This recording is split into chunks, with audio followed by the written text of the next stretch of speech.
அஸ்ஸலாமு அலைக்கும், welcome back to Shan kitchen. இன்றைக்கி நம்ம என்ன ரெசிபி செய்ய போகிறோன்னா நியூட்டெல்லா ரெசிபி தான் செய்ய போகிறோம். எப்படி கடையில் வாங்குற மாதிரி க்ரீமியாக அதே டேஸ்ட்டில் நம்ம இன்றைக்கி எப்படி செய்கிறதா நம்ம இன்றைக்கி பார்க்க போகிறோம். அதுக்கு முன்னாடி நம்ம சேனலை நீங்கள் இப்போ தான் ஃபர்ஸ்ட் டைம் பார்க்குறீங்கன்னா மறக்காமல் சப்ஸ்கிரைப் பண்ணிக்கோங்க, பக்கத்தில் இருக்கிற பெல் ஐக்கனை கிளிக் பண்ணிக்கோங்க. இப்போ வாங்க வீடியோக்குள்ள போகலாம். 1/4 கப் பாதாம், இதை நான் 8 நிமிஷம் நல்லா ரோஸ்ட் பண்ணிக்க போகிறேன். இதுக்கு பதில் நீங்கள் முந்திரி யூஸ் பண்ணி செய்யலாம், அப்படி இல்லைன்னா ஹேசல்நட் யூஸ் பண்ணி செய்யலாம். இந்த மாதிரி லைட் பிளாக் கலரில் வரும், அப்பயே நம்மளுக்கு கரெக்டாக வருந்துடும். இப்போ நம்ம ஆற வச்சிடலாம். இப்போ நான் 2/3 கப் சுகர் எடுத்திருக்கேன். உங்களோட ஸ்வீட்னஸ்க்கு ஏற்ற மாதிரி கூட சேர்த்துக்கலாம், இன்னும் கொஞ்சம் கூட நீங்கள் சேர்த்துக்கலாம். இதில் நான் அன்ஸ்வீட்டட் கோகோ பவுடர் சேர்த்துக்கிறேன் 1/4 கப். நான் ஸ்வீட் கொஞ்சம் அதிகமாக சேர்த்துருக்கேன், ஏன்னா நான் அன்ஸ்வீட்டட் கோகோ பவுடர் யூஸ் பண்ணுறதுனால. இது ஓர வச்சிடலாம். இப்போ அதே மிக்ஸி ஜாரில் நம்ம வறுத்து வச்சுருந்தேன் அந்த பாதாம் நம்ம சேர்த்துட்டு இது நல்லா ஒரு பல்ஸ் மூட்லேயே அரைச்சிட்டே இருக்கணும், எண்ணெய் பிரிஞ்சு வரும்ல அந்த மாதிரி.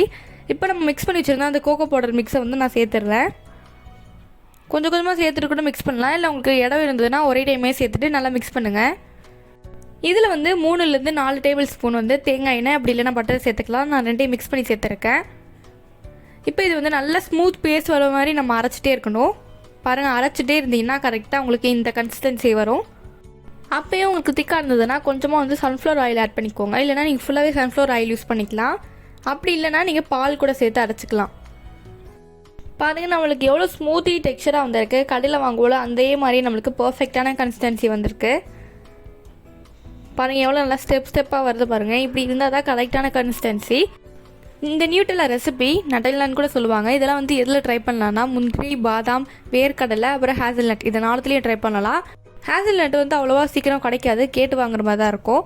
இப்போ பாருங்கள், ப்ரெட்டில் நான் அப்ளை பண்ணி காட்டுறேன். கரெக்டாக நம்மளுக்கு அப்ளை ஆகுது, நல்லா ஸ்மூத்தாக அப்ளை ஆகுது. டேஸ்ட்டும் வேறு லெவலில் இருக்கும். ட்ரை பண்ணி பாருங்கள். இந்த ரெசிபி உங்களுக்கு பிடிச்சிருந்ததுன்னா லைக் பண்ணிக்கோங்க. இது போல் நிறைய ரெசிபி வேணும்னா கீழே இருக்க கமெண்ட் செக்ஷனில் கமெண்ட் பண்ணுங்கள்.